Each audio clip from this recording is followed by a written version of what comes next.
Hola, bienvenido. Comencemos de una vez. ¿Qué es el espiritismo? ¿Qué es el espiritismo? Algo que inclusive suele ser polémico para nosotros. Bien, el espiritismo, según lo define el profesor Allan Kardec, el profesor francés Allan Kardec, el espiritismo es la ciencia que estudia los efectos paranormales, los fenómenos paranormales. Eso es el espiritismo, es un estudio, es la ciencia que se encarga de estudiar los fenómenos paranormales. Eso es el espiritismo en sí. Allan Kardec, el profesor francés Allan Kardec, aprovecha de definir el espiritismo en conjunto con espiritualismo. ¿Por qué? Porque es importante, esto es vital saberlo, esto es de suma importancia saberlo. El espiritismo es, como lo digo, la ciencia dedicada a estudiar los fenómenos paranormales, mientras el espiritualismo, fíjese bien, espiritualismo, no espiritismo, sino espiritualismo es el espiritismo, pero mezclado con religión, con ritos, con dogmas, con creencias. Eso es el espiritualismo. Entonces, espiritismo es ciencia, repito, porque lo repito mucho porque tiene que quedar bien claro. Espiritismo es ciencia en favor de descubrir los fenómenos paranormales, describirlos, estudiarlos, dilucidarlos. Eso es espiritismo, mientras que espiritualismo es el mismo espiritismo, pero mezclado con lo que les digo, con dogmas, con creencias, con mitos, con religión, con rituales. Eso es espiritualismo. Entonces, espiritista es aquella persona que practica el espiritismo, o sea, que se dedica a la investigación, mientras que el que se dedica a los ritos, a las creencias con el espíritu, esa persona es espiritualista. Eso no degrada a nadie, no degrada al espiritista ni degrada al espiritualista. Cada quien, lo único es que hay que definir que cada quien esté en su lugar, en el lugar que le corresponde. El espiritismo ha sido una ciencia, por el simple hecho de que utiliza la metodología de la investigación para llegar a unos resultados. La metodología de la investigación es la forma como ha definido, es la herramienta que ha definido la academia para poder certificar los resultados que se encuentran alrededor de un fenómeno, de un estudio, de un evento, de un suceso. Es la forma como se define, la metodología de la investigación. Eso es importante en la ciencia, la hemos utilizado, la metodología de la investigación, la hemos utilizado quienes nos hemos graduado en universidades, porque la hemos utilizado para certificar que lo que estamos exponiendo en nuestra tesis lleva el soporte de la ciencia, lleva el soporte de una metodología, lleva el soporte de una investigación. Por eso es importante la metodología de la investigación que está al servicio del estudio del mundo espiritual, llamémoslo así, de los fenómenos paranormales. El profesor Allan Kardec comenzó aplicando esa metodología por allá por el siglo XIX y fue dilucidando estos fenómenos y lo fue describiendo en varias obras que él tiene. Allan Kardec, el francés Allan Kardec, tiene en su haber muchas obras literarias que nos sirven para ir copilando conocimientos en torno a estos fenómenos paranormales, la interpretación filosófica que él le da, porque la respuesta a estos fenómenos y lo que se va digamos conquistando como respuesta a esos fenómenos se va estableciendo a través de respuestas filosóficas. O sea, la filosofía sirve para ir dando respuestas a esos fenómenos que se están estudiando. Me explico. El átomo se estudia de igual manera. El átomo se estudia a través de la filosofía. O sea, se pone en la ciencia, para la ciencia, la filosofía, para ir interpretando los fenómenos que se van dando. Sin filosofía no sería posible establecer respuestas a los fenómenos. Simplemente estaríamos trabajando de manera empírica. El átomo, por ejemplo, la ciencia del átomo, la ciencia aplicada al átomo se estudia, se ensaya y después se dan respuestas filosóficas a la conducta que tienen los elementos. Nadie ha visto el átomo, no existe hasta ahora persona alguna que haya visto el átomo, pero se sabe que hay una partícula minúscula que obedece al modelo, fíjese bien, responde al modelo que se ha creado en torno a la interpretación de lo que es un átomo. Entonces, los modelos sirven para interpretar algo. En este caso, el modelo del átomo que se ha ido creando con su, ¿cómo se dice? Con sus líneas de, ¿cómo se llama eso? Con las órbitas del electrón, en donde gira el electrón en torno a un núcleo que tiene protones y neutrones. Entonces todo ese modelo ha ido adaptándose a la conducta que se han visto en los laboratorios y por lo tanto se han definido filosóficamente cómo es el átomo, porque el átomo nadie lo ha visto, igualmente que el espíritu. Hasta ahora no hay manera de decir que sí lo han visto, porque alguien puede decir que lo ha visto, pero usted tendría que creer en esa persona. Esa persona, él sí lo ve, pero usted no lo ha visto, entonces usted tiene que creer en eso. Mientras que en el caso del átomo, para que todos digamos que se vio, tendría que existir alguna manera de verlo, porque hasta ahora no se ha visto, porque es la partícula más pequeña hasta ahora, con la que se... No hasta ahora, es una partícula sumamente pequeña, que ni siquiera con ¿cómo se dice? Con el microscopio electrónico se ha logrado, ya que es, por ejemplo, para ver un electrón está girando en su órbita a la misma velocidad de la luz. ¿Cómo puedes ver un electrón a la velocidad de la luz? Si está girando a la velocidad de la luz, sumamente difícil. Todo lo que se ha visto, lo más que se ha visto, que he leído, son nubes de átomos, nubes que se interpreta que son los átomos que están en un cierto sector del espacio, pues, y los ven. Entonces, ¿qué pasa? El espiritismo se estudia de igual manera. Se van ensayando, se van bordeando, se va arrinconando los fenómenos, y a medida que se va bordeando el fenómeno se van generando modelos que describen lo que pudiera ser un espíritu, lo que pudiera cumplir con lo que tenemos entendido como espíritu. Así se va estudiando el espiritismo, obviamente basado en las partes empíricas, porque la gente va ensayando y va diciendo y va comentando, y entonces uno comienza como a estudiar, ir bordeando ese fenómeno y va después haciendo las anotaciones, y esas anotaciones posteriormente uno lanza lo que sería la teoría filosófica en respuesta a los fenómenos observados. Allan Kardec fue uno de ellos. También tenemos a León Denis, quien tiene unas obras espectaculares de interpretación. Él es francés, León Denis es un francés también de la época de Allan Kardec. Entonces él escribe sobre su interpretación filosófica del mundo espiritual. Con todos estos fenómenos que se han ido observando, él aprovecha para ir describiendo lo que para él sería el mundo espiritual, la conducta, cómo funciona, y lo plasma para nosotros tener, digamos, como basamentos que nos sirva para seguir en el estudio del mundo espiritual y los fenómenos que han ido apareciendo. Tenemos también las obras de otro francés que se llama Gabriel Delaine, Gabriel Delaine tiene unas obras espectaculares, de verdad que su literatura es muy importante, porque él tiene detalles quizás más precisos. Claro, Allan Kardec arranca como el maestro, digamos, el precursor del espiritismo, y luego viene León Denis y después Gabriel Delaine, quienes apoyados también en esas obras pulimentan un poco más el concepto espiritual y lanzan sus postulados. A la par de ellos quiero hablar también de personas, porque muchos pudieran decir, pero científicos, ¿y qué científicos se han involucrado con el tema espiritual? ¿Hay alguien así de peso en la historia de la ciencia que se haya involucrado con el tema espiritual? Pues sí lo hay.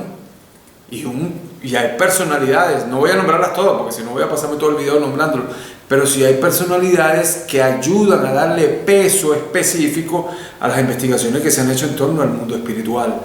Por ejemplo, tenemos al gran científico inglés William Crookes, William Crookes, descubridor del metal talio. Él descubrió el metal talio que aparece en la tabla periódica. O sea, no estoy hablando de un neófito en ciencia, no estoy hablando de un principiante, no estoy hablando de un fanático que se pone a estudiar algo. No, estoy hablando de William Crookes.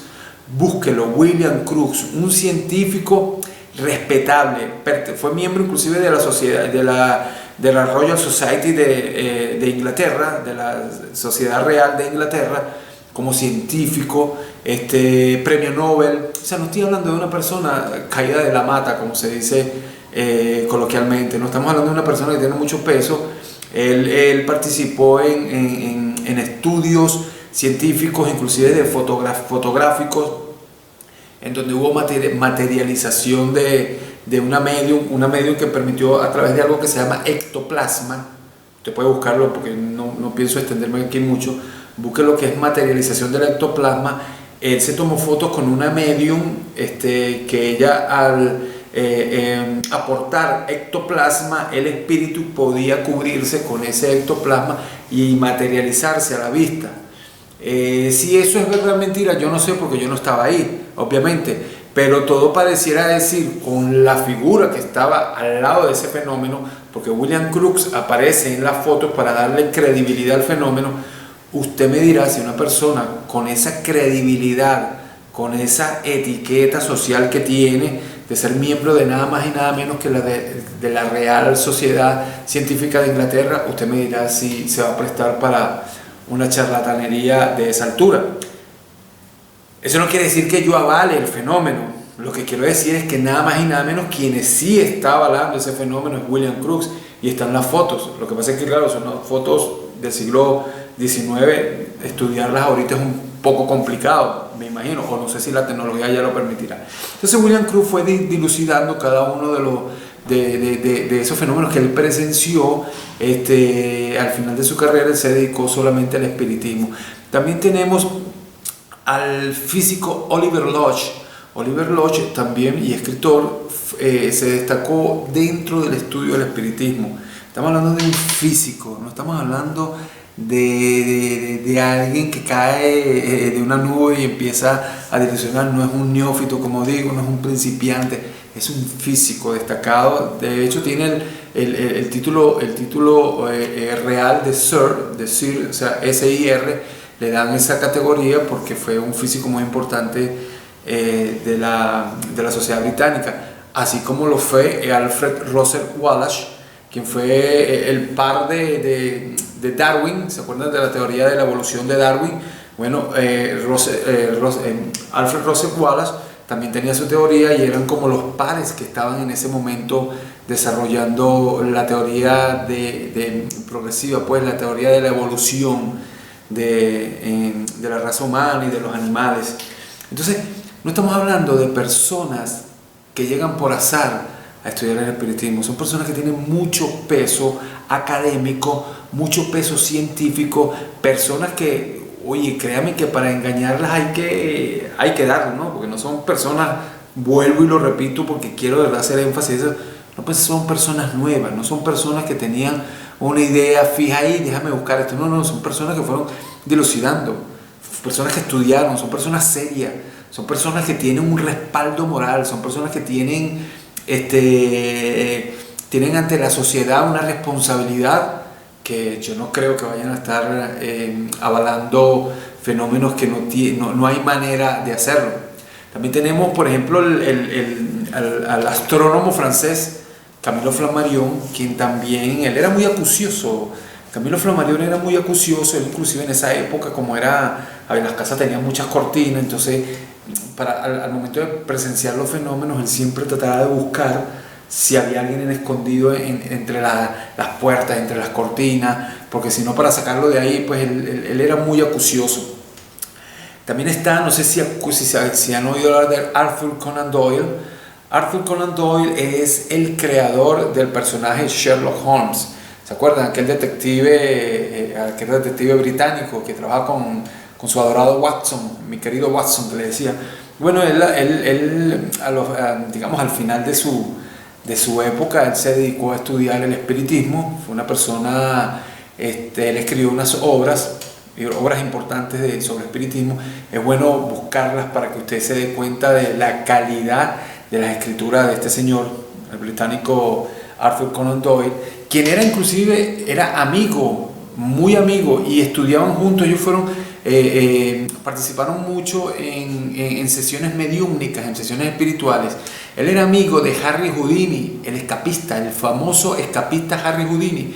Ellos dos eran muy amigos, eran muy apegados, y los dos se dedicaron a investigar el mundo espiritual. Quiero reconocer que Harry Houdini, a través de la historia, lo que he leído, nunca estuvo convencido del mundo espiritual, pese a que lo estudió, porque él quería hacer contacto con su madre. La principal motivación que tenía Harry Houdini para estudiar espiritismo era contactar a su madre, y el mundo espiritual no lo complació, no lo satisfizo, porque, bueno, las razones las tendrá el mundo espiritual, sabrá por qué no permitió que Harry Houdini pudiera hacer contacto con su madre. O inclusive los espíritus que se presentaron, Harry Houdini descubría que eran charlatanerías.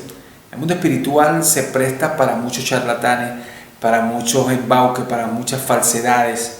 Eso quiero reconocerlo. Yo pienso que del 99.9%, del 100%, perdón, de los experimentos y de los fenómenos que vemos, el 99.9% son falsos.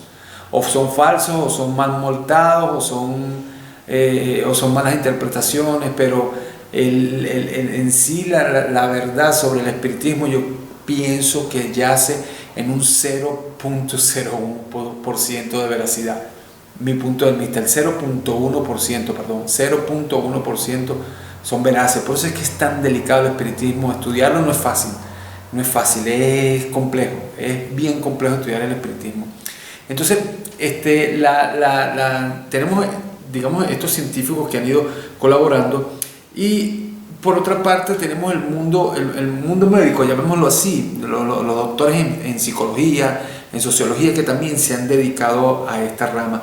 Yo quiero nombrar aquí a un doctor en psicología un doctor norteamericano, el doctor Carl Wickland. El doctor Carl Wickland, su esposa era medium. La esposa del doctor Carl Wickland era medium, y él estudiaba a las personas que tenían insanidad mental, lo que normalmente llamamos locos, las personas que están en sanatorios por problemas mentales, lo llamamos también coloquialmente manicomio. Entonces él trataba a esas personas, y comenzó a través de su esposa a darse cuenta de unos fenómenos que no esperaba. Como su esposa era medium, cuando ella estaba cerca de estas personas con insanidad mental,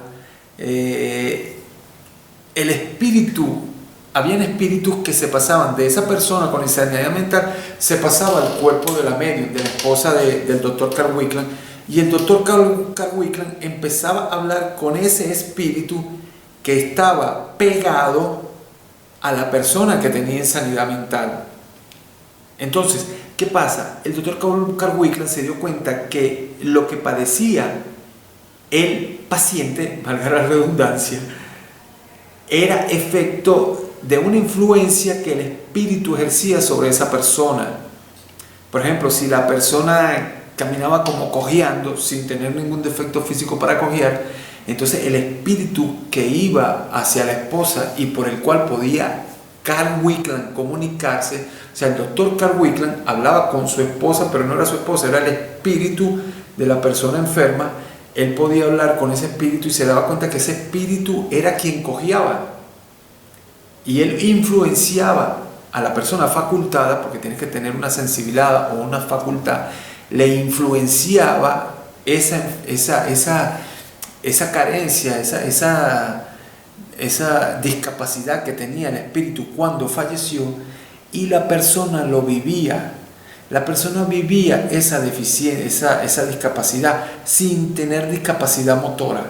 Le influenciaba a la gente eso. Si a alguien le costaba hablar, o sea, un paciente que le costara hablar, por ejemplo, él descubría que esa persona tenía un espíritu que había fallecido quizás y se quedó con esa discapacidad de hablar, y entonces esa discapacidad se le influenciaba al paciente. Y una vez que el doctor Carl Wickland lograba que ese espíritu que influencia a ese facultado viniera al cuerpo de su esposa, y él hacer un diálogo con ese espíritu, le decía: ya te tienes que ir al mundo espiritual, ya tú estás haciéndole daño a esa otra persona, la estás influenciando con tu dificultad de habla, por favor, va a venir a buscarte a alguien y te vas a ir. Efectivamente, según él reporta, ocurría eso, venía un espíritu, se lo llevaba, y ya la persona podía hablar bien, ya la otra persona podía caminar bien, ya la otra persona no tenía que ser el dolor de columna que físicamente le buscaban y nunca lo conseguían.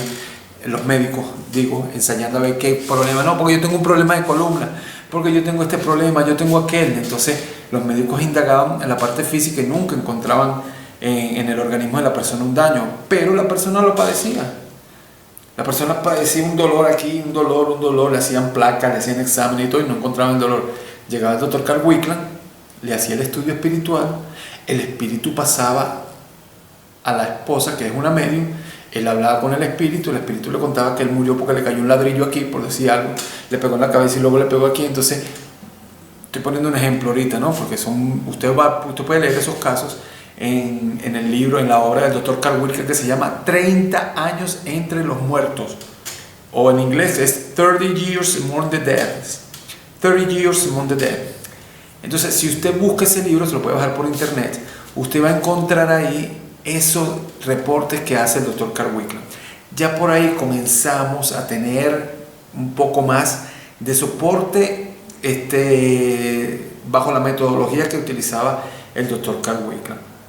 El doctor Carl Wickland también tenemos a otro doctor en psicología, a otro doctor llamado Raymond Moody.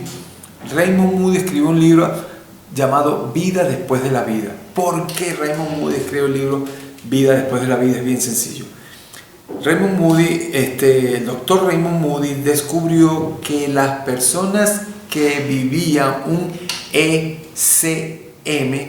E de encuentro, C de cercano y M de muerte, las personas que vivían un encuentro cercano a la muerte, o sea, muerte clínica, no es muerte total, al menos yo lo veo así, no es muerte total, sino que es muerte clínica. O sea, los aparatos que miden la vida en el cuerpo decían: este ya está frito, este se murió.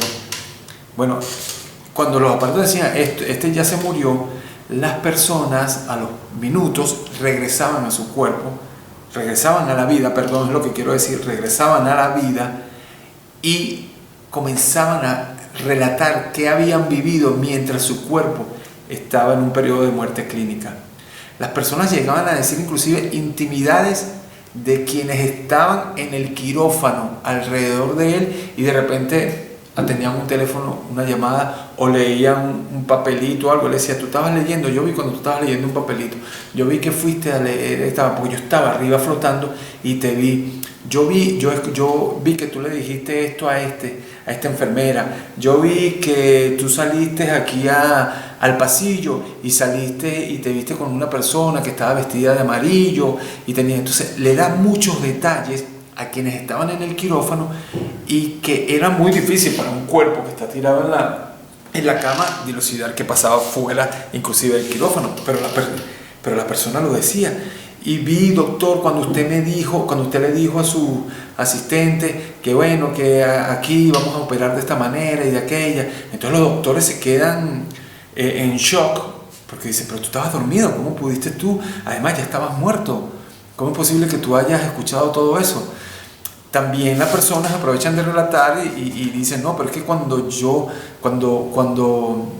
caí en conciencia de perder la vida, yo fui vi un túnel, vi una luz al final, una luz que era muy brillante pero no encandilaba.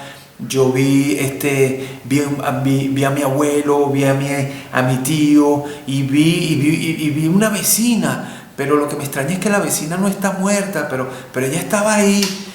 Pero resulta que él no sabía que la vecina se había muerto, o resulta que él no sabía que un primo lejano que él vio en el plano espiritual sí estaba muerto. Entonces comienza Raymond Moody a decir, wow, aquí hay algo digno de estudiar, aquí hay algo muy importante por estudiar. O sea, ¿cómo es posible que tú estando en el quirófano viste a esos seres y das unos detalles exquisitos, y no solamente es que es del detalle exquisito, fíjese algo, parte de lo importante de esto es que personas que no se conocen, personas de diferentes latitudes inclusive, narran eventos muy parecidos. Personas que inclusive son escépticas del mundo espiritual narran eventos muy parecidos. O sea, el encontrarse en un túnel y todo esto que han dicho que eso se llama, no me acuerdo ahorita, cuando falta oxigenación al cerebro, que todos sufren ese fenómeno. Pero es que no solamente es verte en el túnel, porque hay muchos que no se ven en el túnel. Hay muchos que van a un campo y es una felicidad. Hay muchos que dicen que la visión es muy, muy nítida. El sonido que se escucha es muy, muy nítido. O sea, en el mundo espiritual que ellos narran, dan unos detalles tan hermosos, digámoslo así también, tan hermosos y compilados, ojo, con los eventos de veras seres desencarnados, o sea, seres que ya fallecieron, y seres que fallecieron y tú no sabías, un peso específico a la investigación que hizo Raymond Moody, y escribió el libro Vida después de la vida. Un libro muy importante que la gente que esté interesada en el mundo espiritual, en la ciencia del espiritismo, debería estudiarlo, debería tenerlo como cabecera. También está la obra de la doctora Edith Fiore y de Brian Weiss. La doctora Edith Fiore hizo un PhD, o sea, nada más y nada menos, Philosophy Doctor. Hizo un PhD, un doctorado en psicología, estudiando los efectos que tienen vidas pasadas en las vidas presentes. O sea, los traumas, las experiencias que hemos tenido en vidas pasadas repercuten duramente en las vidas presentes. Traumas que te puedes traer, por ejemplo, gente que le tiene miedo a la oscuridad, entonces resulta que en su vida pasada, antes de morir, estuvo encerrada en un cuarto oscuro y en ese cuarto oscuro la torturaban, le hacían mucho daño, y esa persona al final murió, y se viene con eso en su próxima encarnación, cuando vuelve a nacer, trae ese trauma, y entonces cuando está en un cuarto oscuro se asusta porque no quiere estar en un cuarto oscuro, pero no sabe por qué. Entonces la doctora Edith Fiore comenzó a hacer una tesis doctoral en torno a ese efecto que hay de las vidas pasadas en las vidas presentes. O sea, los traumas pasados, cómo influyen en tu vida actual. Y llegó a conclusiones que, bueno, tanto es así que su tesis doctoral fue aprobada. Igualmente el doctor Brian Weiss, él era doctor del Monte Sinai, el hospital Monte Sinai que en Estados Unidos, y él hizo un estudio muy parecido al que hizo Edith Fiore, también cómo las vidas pasadas repercuten en nuestra vida presente. Él tiene un libro que se llama Muchas vidas, muchos sabios, y ahí usted puede leer todos los reportes de los estudios que él hizo. La doctora Edith Fiore tiene un libro que se llama Usted ya estuvo aquí, muy bueno el libro, en donde ella reporta todos esos casos, demarca la literatura, las referencias literarias que utilizó, como personas de la India que estudian mucho la reencarnación y de otras zonas geográficas que también estudian de manera, en la universidad, ojo, estoy hablando de la universidad, no estoy hablando de una organización que se creó ahí para estudiar, no, estoy hablando de temas universitarios, estoy hablando de la academia puesta al servicio del mundo espiritual. O sea, estamos hablando de algo que tiene peso, algo que no es, algo que tiene epistemología, algo que tiene de verdad basamento como ciencia social, tiene basamento para salir con respaldo ante cualquier pregunta que se pueda realizar. Entonces también tenemos obras, por ejemplo, Joaquín Trincado, tenemos las obras de Joaquín Trincado que son muy buenas, las obras de Abel Mejía, que son un poco difíciles, el filósofo Abel Mejía, venezolano. Joaquín Trincado nació en Navarra, España, estoy hablando de... nació en 1876, si mal no recuerdo, y se vino a Argentina, se vino por ahí por el año 900 o 901, algo así, o por esos años. se vino a Argentina y comenzó a estudiar espiritismo ahí y tiene unas obras interesantes. Igualmente, Abel Mejía es venezolano, es un filósofo que se dedicó a estudiar las obras de Joaquín Trincado y después fundó una escuela de filosofía espiritual muy interesante. Ahí fue donde yo comencé mis estudios. Yo estoy estudiando espiritismo de los 13 años, tengo hoy 50. Bueno, ayer cumplí 24 de marzo de 2020, cumplí 50 años. Y algo que me ha gustado muchísimo es ir descubriendo poco a poco cómo se va formando, escuche bien, cómo se va formando el modelo de lo que es un espíritu. O sea, me explico. Así como está, como se modela el átomo nadie lo ha visto, vuelvo y repito, pero se crea un modelo en donde todos nos entendemos con ese modelo. Bueno, el átomo son cargas negativas, que son los electrones, tienen unas órbitas que giran en torno a un núcleo, y ese núcleo son cargas positivas y neutras que hay, y por lo cual gira en torno a eso los electrones. Bueno, ese modelo que todos hemos visto, que es el que se maneja actualmente, igualmente ocurre en el espiritismo. En el espiritismo se forma un modelo de lo que es un espíritu. Eso se viene moldeando desde Allan Kardec, quien junto a todo lo que había él aprendido, de lo que le habían dicho los espíritus, de lo que había recolectado de otras informaciones, y forma un modelo en el cual él habla que está el espíritu, el periespíritu y la materia como tal. O sea, digamos que tres entidades: el espíritu, el periespíritu y la materia.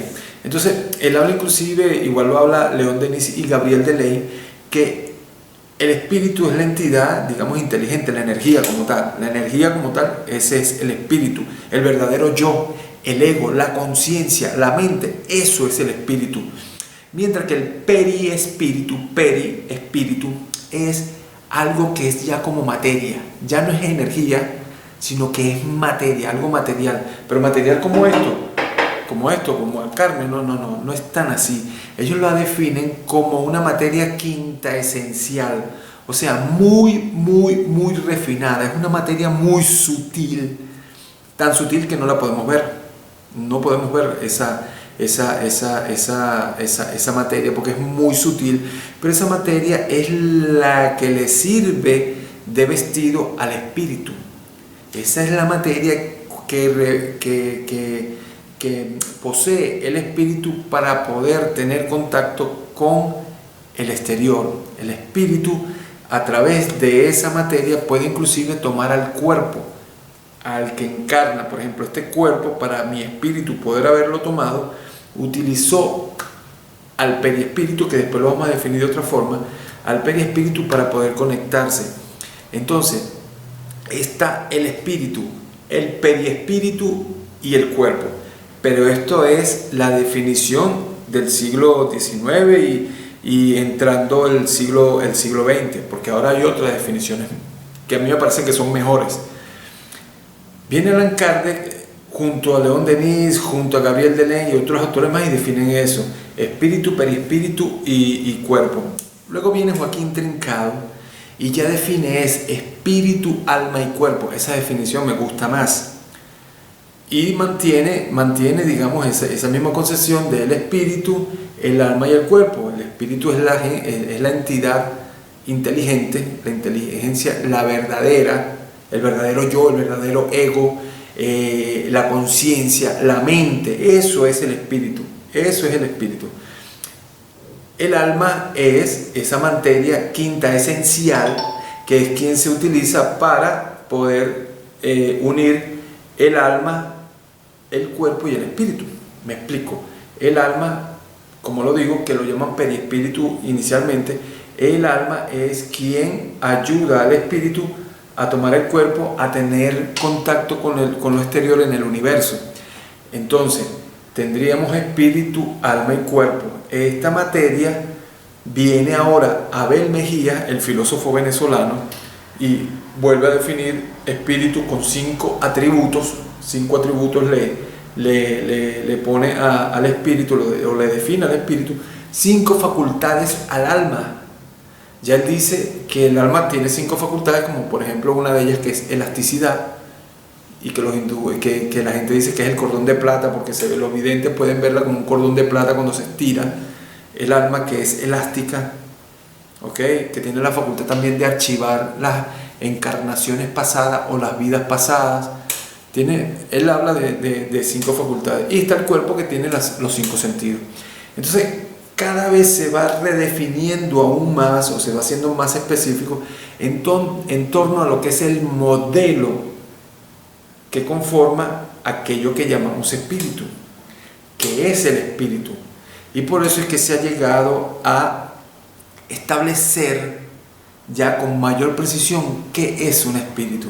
El espíritu, hay gente que dice que lo ha visto, conozco mucha gente que lo ha visto, pero que todos tengamos certeza de haber visto un espíritu. Yo por lo menos no lo he visto. Yo no he visto un espíritu. Yo no puedo decir del espíritu existe porque yo lo vi. Hay gente que sí lo ha visto o que dice que lo ha visto. Entonces, para eliminarnos eso de que este sí lo ha visto, aquel no lo ha visto, yo tengo que creer en este, o yo tengo que creer en aquel, o yo no quiero creer en ti, pero sí quiero creer en... Para evitar esa polémica que se va a desarrollar, porque se ha desarrollado mientras se habla de lo que es el tema espiritual. Por eso es que se genera un modelo, que usted puede o no haberlo visto el espíritu, pero hay un modelo que responde a eso. Me voy a explicar. En torno al estudio del espiritismo, yo tuve la oportunidad de hacer estudios hipnóticos. Tuve la honra, la fortuna, de tener una persona que era muy buena en temas de hipnosis. Cuando digo muy buena, es que se prestaba de muy buena forma a ser hipnotizada esa persona. Esa persona, a medida que la iba hipnotizando, cada vez caía en estados más profundos de sueño, mucho más profundos. Sus estados de hipnóticos eran cada vez más profundos y podíamos llegar a experimentos, digamos, más complejos que los iniciales. Voy a dar un ejemplo. Una vez, guiándome por el curso de hipnosis que está escrito en el libro El magnetismo en su origen, de Joaquín Trincado, comencé a hacer un ejercicio que era el siguiente.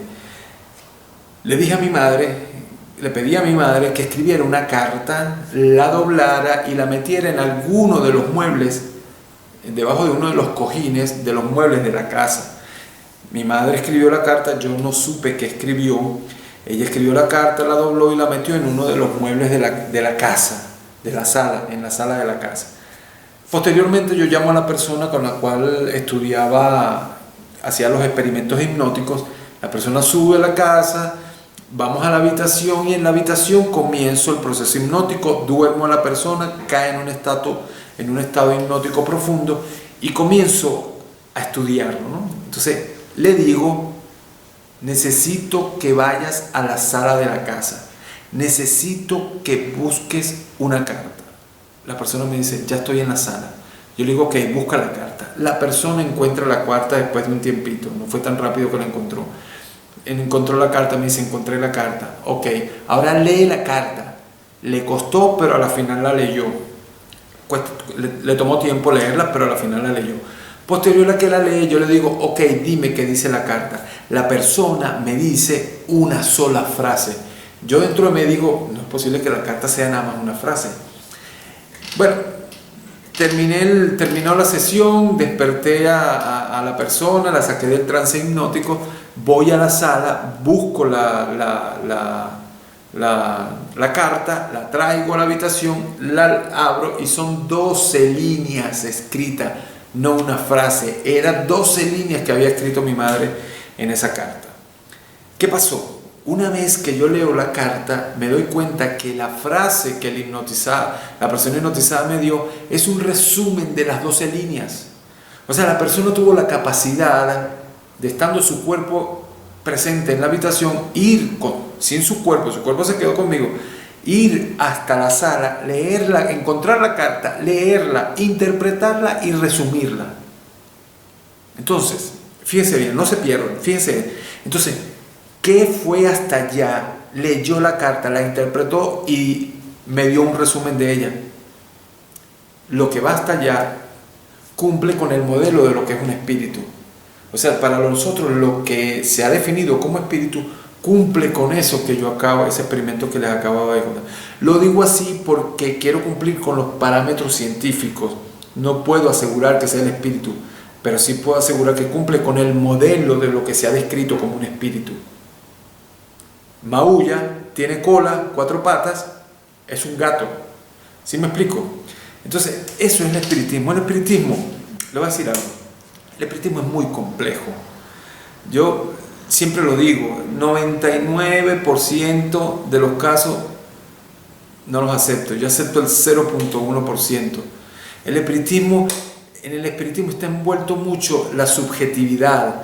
Por ejemplo, voy a referirme no al experimento del átomo.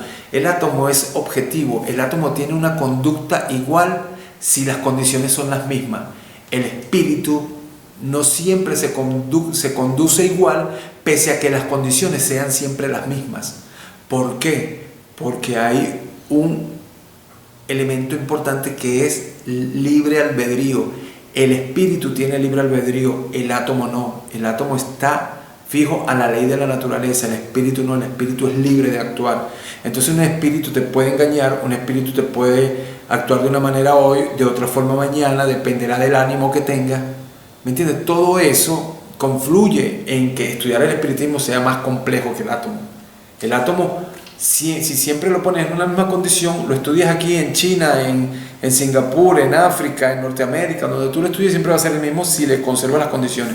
El espíritu no, el espíritu bajo las mismas condiciones, no a juro se va a conducir igual, porque tenemos libre albedrío, tenemos emociones, somos subjetivos. Entonces es muy complejo. Fíjese que, por ejemplo, cuando un espíritu se comunica, es muy complejo saber si se está comunicando de verdad o si es que el medium está fingiendo. ¿Cómo sabe uno si el medium está fingiendo o no? Bueno, hay técnicas en las cuales tú tratas de eliminar el máximo por ciento de incertidumbre para que la certidumbre sea lo máximo posible. Entonces, todo lo que puedas ir descartando como pruebas, como tienes que ser sagaz, tienes que hacer preguntas para confundir al medium para ver si cae en la trampa, lo que los policías llaman, le voy a poner un peine, le voy a poner una trampa para hacer preguntas capciosas, a ver si el medium se confunde. Y entonces vas probando la moralidad también del medium. Hay que ir probando si de verdad el medium con que estamos trabajando es una persona de alta moral, porque si es de baja moral, todo lo que salga por ese medium está muy colmado de incertidumbre. Por ejemplo, ¿cómo sabes uno si de verdad se está comunicando un espíritu? La otra cosa, ¿cómo sabes que imagínense que vamos a poner que el espíritu que se está comunicando es cierto, es un espíritu? ¿Cómo sabes que lo que él te dice es cierto? Yo he visto muchos espíritus, no con los ojos, sino he visto muchos casos de espíritus que son no tienen nada que... Yo conozco, modestia aparte, conozco mucho de historia. No soy un historiador, pero sí conozco muchos temas de historia que a mí me sirven para quien se diga ser tal. Yo le digo, tú eres tal, ¿qué pasó en tal fecha? Por decir algo. Entonces tú ves que te responden unas loqueras que te dicen, oye, menos mal que por lo menos esas preguntas capciosas me sirven para ir demostrando que este no es quien dice ser. Uno tiene que ser muy sagaz para estudiar espiritismo. Tiene que tener como maldad, pero no maldad insana, no esa maldad de querer hacer daño, ¿no? Sino que conocer la maldad para ver si uno hace caer al espíritu. Hay muchas veces que he hecho unas preguntas capciosas y me han corregido los mismos espíritus. Tú dices, oye, aquí como que estamos en presencia de alguien serio. Entonces comenzamos a indagar más, ponemos algunas trampitas extras a ver si esa persona de verdad es quien dice ser, a ver si de verdad el medium, hay trampas para saber si el medium de verdad está dando posesión de un espíritu, porque hay medium que dicen estar dando posesión, pero es mentira, no hay ningún espíritu ahí, no hay espíritu que haya posesionado al medium.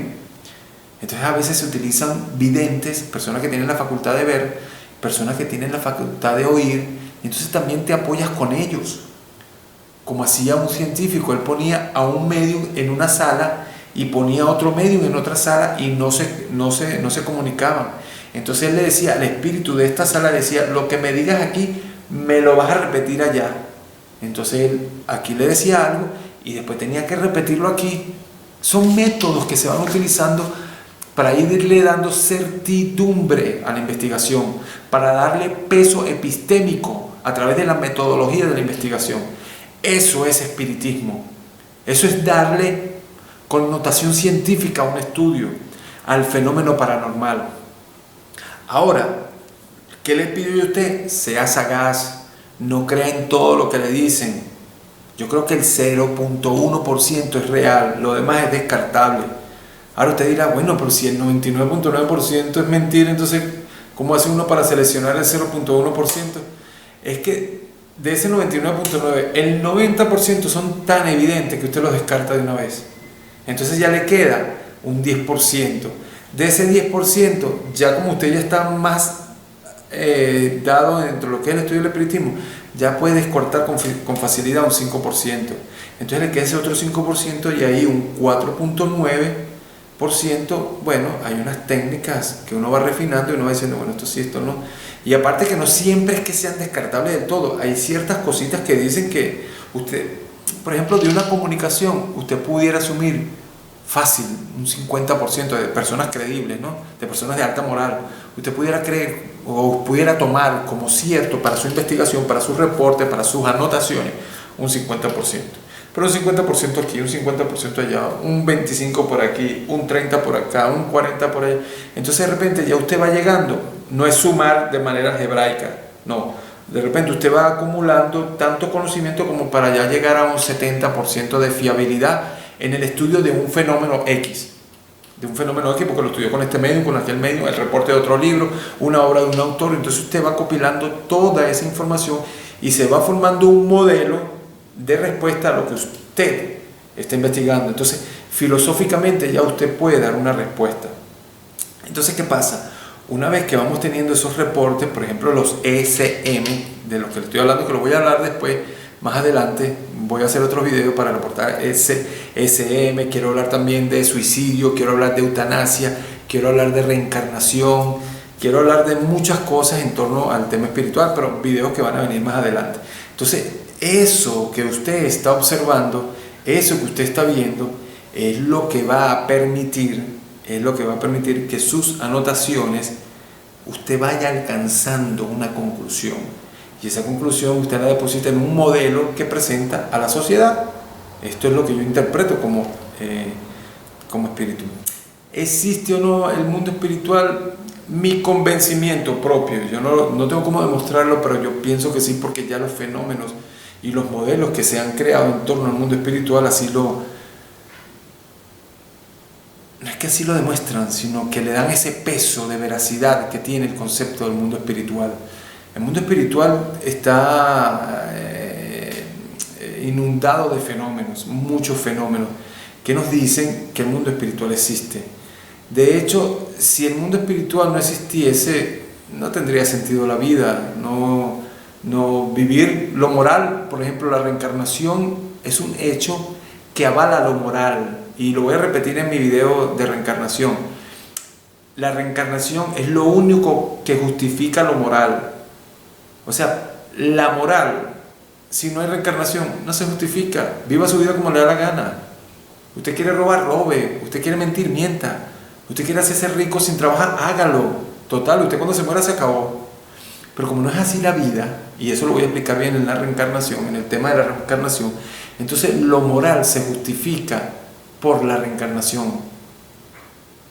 Sin la reencarnación no se justifica lo moral. Eso lo vamos a ver más adelante. Quiero hablarles sobre los que se suicidan, quiero hablarles sobre la eutanasia, quiero hablarles, repito, sobre reencarnación. Muchos temas quiero tocar más adelante, las ESM, quiero hablar sobre lo que es quiero hablar del karma o expiación. Quiero definir, para que definamos bien qué es el karma o la expiación. Quiero que hablemos un poco de eso. Vamos a hacer otro video para tocar todos esos temas que les estoy hablando, ¿okay? Entonces, bueno, espero que les haya servido de algo esta información que estoy dejando hoy en este video. Cualquier pregunta, bueno, la dejo aquí mismo escrita en el canal. Yo, en la medida de las posibilidades, iré respondiendo. A mí me gusta responder las preguntas que me hagan. Yo de verdad trataré al máximo de responderla. Esto es una pasión. Yo tengo, de verdad, desde los 13 años estoy estudiando espiritismo. Poco a poco he ido. Mis primeros experimentos los hice cuando tenía 22 años, hoy tengo 50. Y para mí es lo más bello que hay. Para mí el espiritismo es una pasión, es un estudio, así como la gente se apasiona por estudiar los virus, por estudiar, ahorita que estamos en cuarentena por el virus, por el coronavirus, la gente se apasiona por estudiar las bacterias, se apasiona por estudiar las flores, se apasiona por la aviación. Bueno, yo me apasiono por el estudio del espiritismo. Me fascina, me encanta estudiar estos fenómenos paranormales. Y bueno, trataré de dar el máximo de información de todo lo que he ido recopilando poco a poco. Hay un libro, termino de escribir un libro que se llama El error del perdón. Es un libro donde detallo quizás con más detalle todo, valga la redundancia, con más detalle, doy más detalle de todo lo que estoy exponiendo en este video. El libro se llama El error del perdón porque mi conclusión es que el perdón no existe. El perdón entre humanos sí, pero el perdón ese que llaman celestial, eso de que te van a perdonar, no tiene sentido. No por maldad, simplemente no tiene sentido. Bueno, gracias por haber visto este video y cualquier cosa, bueno, esas preguntas ahí trataré de responderlas. Hasta luego, chao.